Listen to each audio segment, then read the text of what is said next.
अच्छा। तो स्टार्ट करते हैं अपना आज के इस लेक्चर को। और आज हम सर्कुलर मोशन का ये लेक्चर नंबर 4 होने वाला है।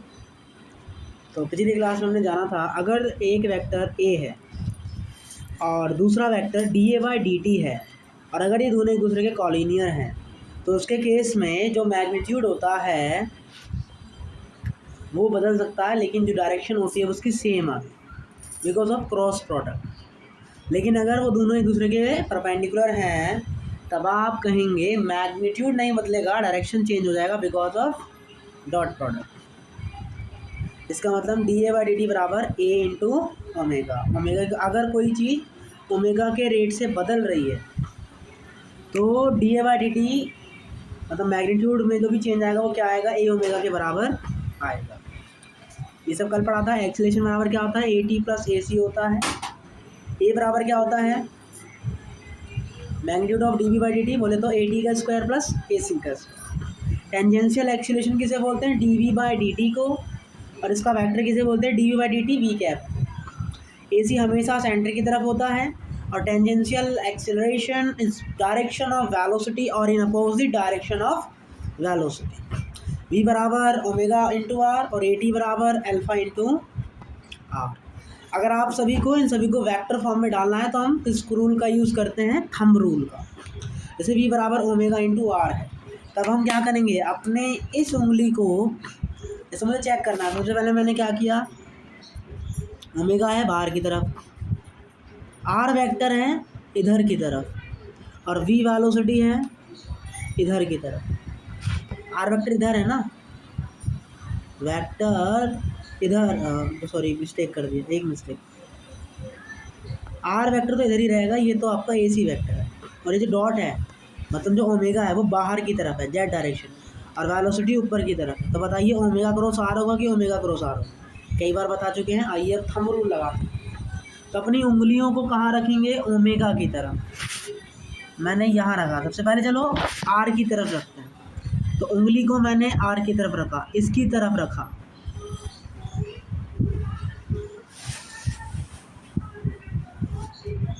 और इसको ओमेगा की तरफ घुमाया, तो अंगूठा आ रहा है इधर। तो क्या वेलोसिटी का डायरेक्शन इधर है, अंगूठा इधर कैसे आएगा, नीचे आना चाहिए। हाँ, तो इधर तो वेलोसिटी डायरेक्शन नहीं है, तो इसका मतलब अब ओमेगा की तरफ रखते हैं। तो उंगली को मैंने रखा इधर ओमेगा की तरफ, और इसको घुमाया आर की तरफ, तो मुझे वेलोसिटी का डायरेक्शन मिल रहा है ऊपर की तरफ। तो इसका मतलब ई वेक्टर बराबर क्या होगा, ओमेगा क्रॉस आर होगा, या तो आप आई जे के से भी निकाल सकते हैं।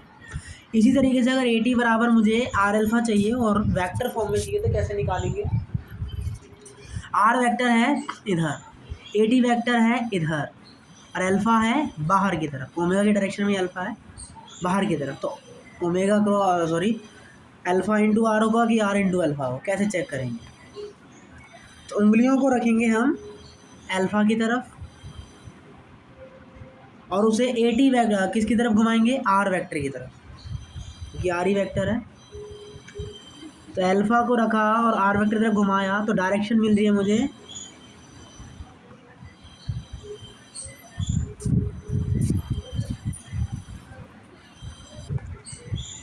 तो ओमेगा को बाहर रखा, तो मतलब कहने का मतलब है ये अपना हाथ है, तो हाथ ऐसे ही होता है ना। तो इस ओमेगा को मैंने ओमेगा की डायरेक्शन में रखा, तो ओमेगा की डायरेक्शन बाहर है, तो मैंने हाथ को सीधा रखा।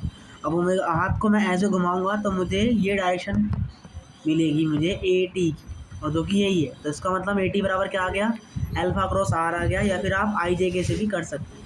बाकी आज मैं आपको थंब रूल पढ़ाऊँगा रोटेशनल मोशन में, आप वहाँ से देख सकते हैं कि ये तो स्क्रीन रिकॉर्डिंग है तो शायद यहाँ पर आपको समझ ना आए, लेकिन वहाँ आ जाएगा। इसी तरीके से आप ए सी निकाल सकते हो, लेकिन वी स्क्वायर बाय आर नहीं निकाल सकते, तो उसके लिए आपको आर यहाँ चाहिए। तो ऊपर नीचे आर से मैंने क्या करा, या ये तो पूरा मैग्नीट्यूड हो गया। तो हम क्या करते हैं, अब मुझे डायरेक्शन दिखानी है। तो ए सी वेक्टर इधर है, आर वेक्टर इधर है, तो क्या लिखेंगे, माइनस ऑफ आर वेक्टर। तो इसका क्या हो जाएगा फॉर्मूला, वेक्टर फॉर्म में ये हो जाएगा, ठीक है। ऊपर नीचे आर से मल्टीप्लाई मत कर देना, वो इसका करेक्ट फॉर्मूला नहीं मिलेगा, क्योंकि वी स्क्वायर है, वो वी वेक्टर नहीं है, ये कोई वेक्टर नहीं है वी स्क्वायर, ये मैग्नीट्यूड हो गया। अगर ये वी वेक्टर लिखा होता ना तब मैं ऊपर नीचे आर से मल्टीप्लाई कर सकता था, लेकिन ऐसा नहीं लिखा है तो मैं नहीं कर सकता। तो मैं क्या करूँगा, आर वेक्टर से ऊपर नीचे मल्टीप्लाई कर दूँगा,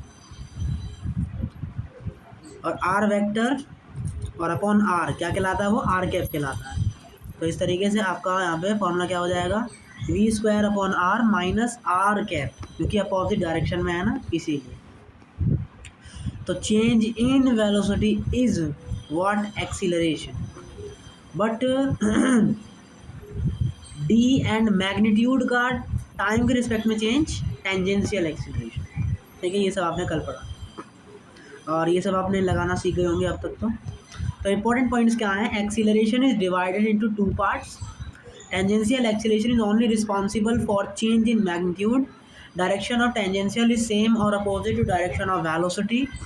Centripetal acceleration is only responsible for change in direction of velocity, and direction of centripetal is always towards center of circle. Net acceleration is vector sum of both components. Okay, चलिए question practice करते हैं। A particle is moving on a circle of radius 10 cm with uniform speed, completing the circle in 4 seconds. 4 second में complete circle कर लिया, मतलब उसमें जो पूरा डिस्टेंस ट्रैवल किया जैसे 2 पाई, तो इसका वेलोसिटी कैसे निकालेंगे आप, 2 पाई आर अपॉन टाइम करके। तो वेलोसिटी क्या आ जाएगा यहाँ से, पाई अपॉन 20 मीटर पर सेकंड आ जाएगा। क्या पूछा है, एक्सीलरेशन पूछा है। तो वेलोसिटी है, एक्सीलरेशन पता करना है, क्या करेंगे, यूनिफॉर्म स्पीड से घूम रहा है, इसका मतलब उसका टेंजेंशियल एक्सीलरेशन क्या है, 0 है। तब क्या निकालना है, सिर्फ सेंट्रीपिटल एक्सीलरेशन निकालना है। सेंट्रीपिटल एक्सीलरेशन क्या होता है, वी स्क्वायर अपॉन आर होता है। वी का वैल्यू निकालनी है आपने, pi square upon pi by 20 का स्क्वायर, और आर का वैल्यू ये रहा। सॉल्व करेंगे, यहाँ से आपका आंसर ये आ जाएगा। ठीक है, जल्दी कर। ये देखिए एक इलेक्ट्रिक फैन है, ब्लेड है उसका 30 सेंटीमीटर का लेंथ है। If the fan rotate 120 RPM, तो ओमेगा का वैल्यू दिया है, आप उसे किस में चेंज कर लेंगे, आरपीएस पर सेकंड में चेंज करना होता है, मिनट में नहीं सेकंड में कर लेंगे, और फिर लास्ट में रेडियन में कर देंगे। ठीक है, ओमेगा आ जाएगा। बताया क्या है यहाँ पे,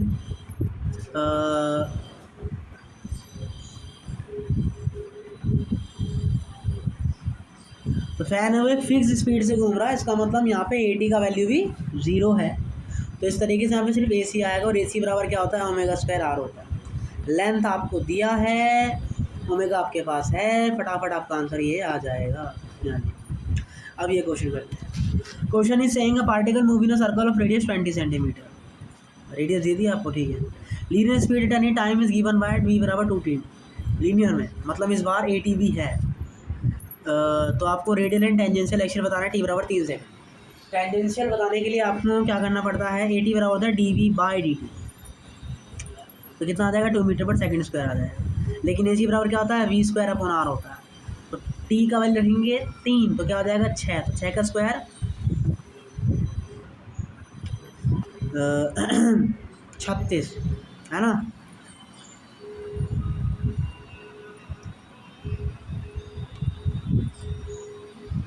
और रेडियस है 20 सेंटीमीटर। 20 को हम क्या लिख सकते हैं, 20/100 मतलब 5।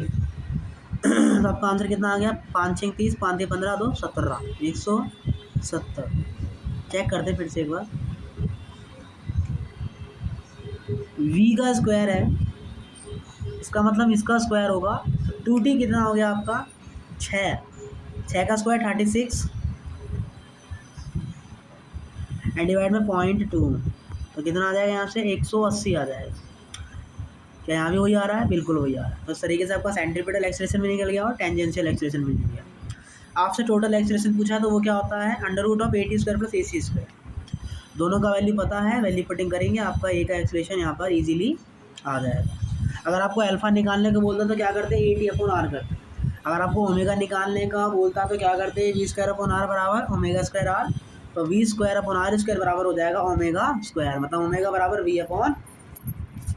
तो आप ऐसे यहाँ पे सब चीज़ निकाल सकते हैं। ये सारे क्वेश्चन होमवर्क में हैं, आपको होमवर्क में करके लेके आने। चलते अपने अगले क्वेश्चन की तरफ। और ये क्वेश्चन क्या कह रहा है, हमें कुछ ऐसा यहाँ पे दिया, रेडियस दिया है, ये 15 मीटर पर सेकंड है गिवन फिगर में, एक्सीलरेशन आपको दिया है सबसे पहले एक्सीलरेशन की कंपोनेंट करेंगे। एक कंपोनेंट जाएगा इधर, एक कंपोनेंट जाएगा इधर। इधर आएगा cos 30, इधर आएगा sin 30। तो a sin 30 आ गया 15/2 मीटर पर सेकंड स्क्वायर, जो कि टेंजेंशियल एक्सीलरेशन है। और सेंट्रीपिटल एक्सीलरेशन आ गया आपका a cos 30, जो कि है v²/2 × 5, मतलब 15√3/2, जो कि बराबर होता है v²/r के। तो यहाँ से आपका वेलोसिटी का वैल्यू आ जाएगा, अपना आंसर आ गया। उसी तरीके से ये सारे क्वेश्चन आपको करने हैं। बेसिकली यहाँ कंपोनेंट करने हैं, और कंपोनेंट करके आपको जो पूछा है वो यहाँ पर आपको बताना है। ये सारे क्वेश्चन होमवर्क हैं, आपको ये होमवर्क करके लेके आने हैं। चलते हैं और अपने आज के टॉपिक को फटाफट क्लियर करते हैं। छोटा चैप्टर है, इसलिए छोटी छोटी वीडियोज़ ही हम आपको दे रहे हैं। सर्कुलर मोशन डायनेमिक्स, F बराबर क्या होता है, ma होता है। F बराबर क्या होता है, ma होता है। लेकिन इस बार जो फोर्स लगेगा वो दो जगह लगेगा, क्योंकि एक्सीलरेशन भी दो है। इसका मतलब फोर्स भी कितने आएंगे, एक टेंजेंशियल डायरेक्शन में आएगा और एक सेंट्रीपिटल डायरेक्शन में आएगा। इसका मतलब net force is equal to tangential direction में फोर्स प्लस सेंट्रीपिटल डायरेक्शन में फोर्स। टेंजेंशियल फोर्स क्या आ जाएगा, MAT, और सेंट्रीपिटल फोर्स क्या आ जाएगा, MAC। चलो एक एग्जांपल कर। अर्थ है जो कि रोटेट हो रही है सन के अराउंड, ठीक है, सर्कुलर ऑर्बिट। आपको स्पीड बताना है, ओमेगा बताना है, टाइम पीरियड बताना है, और ग्रेविटेशनल अट्रैक्टिव फोर्स आपको ये दिया है। तो क्या बताना है आपको, स्पीड बताना है। तो फोर्स इधर लग रहा है, जो कि ग्रेविटेशनल अट्रैक्टिव फोर्स है, और यहीं आपके क्या भी लगता है, AC, सेंट्रीपिटल फोर्स। इसका मतलब ये वाली चीज़ किसके बराबर हो जाएगी, mv² के r के बराबर हो जाएगी। यहाँ से आपको किसका वैल्यू मिल जाएगा, वेलोसिटी का वैल्यू मिल जाएगा।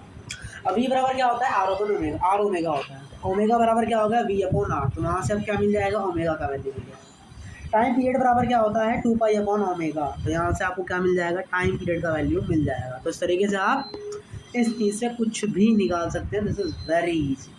चलिए, सेंट्रीपिटल फोर्स है क्या, तो centripetal force is not a force, it is amount of force toward centre for required circular motion. This amount is provided by some real forces like earth, moon, gravitational force, flying stone, tension force, nucleus, electric force. देखो, समझने वाली बात ये है, centripetal force कुछ force नहीं होता।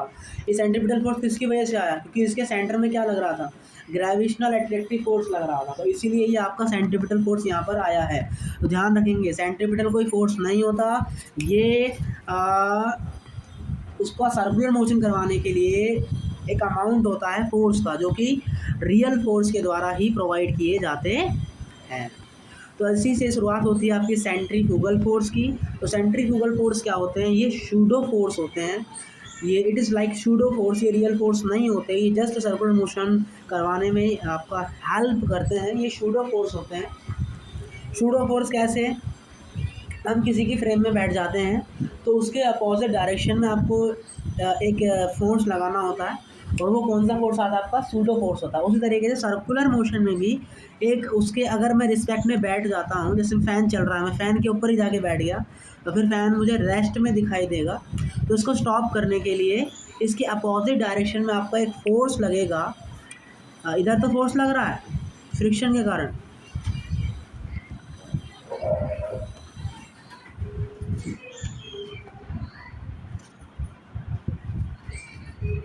है ना, और इधर आपको क्या फोर्स लग रहा है, फ्रिक्शन की वजह से तो घूम रहा है, और आपको स्टॉपिंग करना है तो इसके अपोजिट डायरेक्शन में एक फोर्स और लगाना पड़ेगा, जिसको हमने क्या नाम दिया, Fc' नाम दिया। तो इसी को ही हम क्या बोलते हैं, सेंट्रीफ्यूगल फोर्स बोलते हैं, और जिसका वैल्यू क्या आता है, mv²/r के बराबर आता है, जिसको हम क्या भी बोल सकते हैं, m⍵²r बोल सकते हैं। लेकिन अगर मैं इसी क्वेश्चन को ग्राउंड फ्रेम से करूँगा तो मुझे क्या दिखेगा, ये चलता हुआ नजर आएगा। इसका मतलब इसको इसी डायरेक्शन में कोई एक सेंट्रीपिटल फोर्स मिल रहा है, और उस सेंट्रीपिटल फोर्स की वैल्यू उसके फ्रिक्शन के फोर्स के बराबर आएगी। तो इस तरीके से Fr बराबर क्या हो जाएगा तुम्हारा, mv²/r हो जाएगा। तो ये वाला जो फोर्स है वो क्या कर रहा है, इसको सेंट्रीपिटल फोर्स प्रोवाइड कर रहा है। तो इस तरीके से हम ये कह सकते हैं कि जो सेंट्रीफ्यूगल फोर्स होता है, ये वो फोर्स होता है जो कि उसके मोशन को अपोज करता है। फ़ैन घूम रहा है, क्यों घूम रहा है, क्योंकि इस तरफ कोई एक फोर्स लग रहा है। क्या लग रहा है, कोई एक फोर्स लग रहा है, जिसकी वजह से ये घूम रहा है। अब उस फोर्स को आपको रोकना पड़ेगा, तो उसी के अपोजिट डायरेक्शन में आपको एक फोर्स लगाना पड़ेगा। तो इस अपोजिट डायरेक्शन में जो फोर्स है उसको हम क्या बोलते हैं, सेंट्रीफ्यूगल फोर्स बोलते हैं। लेकिन अगर आप ग्राउंड फ्रेम से कर रहे हैं तो अब आपको फैन चलता हुआ दिखाई दे रहा है, तो उसका मतलब अब जो फोर्स लगेगा वो सेंट्रीपिटल लगेगा और वो उसी जिसकी वजह से ये घूम रहा था उसी की वजह से ये प्रोवाइड किया जाएगा। तो हम इसके बारे में कल और चर्चा करेंगे, सेंट्रीपिटल और सेंट्रीफ्यूगल के बारे में। बाकी सेंट्रीपिटल फोर्स क्या होता है, ये वो फोर्स है जो कि सेंटर की तरफ दिया जाता है, उसका अमाउंट है फोर्स का जो कि सर्कुलर मोशन करवाने के लिए ज़रूरी होता है, और ये रियल फोर्सेस के द्वारा प्रोवाइड किया जाता है और इसका फ्रेम होता है ग्राउंड। और सेंट्रीफ्यूगल एक शूडो फोर्स है जिसका फ्रेम होता है उसी के ऊपर जाके बैठ जाओ। तो बोला जैसे कि छोटी छोटी क्लास में आपको समझाते रहेंगे। आज हमने सेंट्रीफ्यूगल के बारे में समझा, सेंट्रीपिटल के बारे में समझा, एक आध क्वेश्चन देखे, कंसेप्ट देखे। आई होप आपको ये लेक्चर समझ में आया होगा। मिलते हैं कल नेक्स्ट लेक्चर में, तब तक टाटा बाय बाय, जय हिंद जय भारत।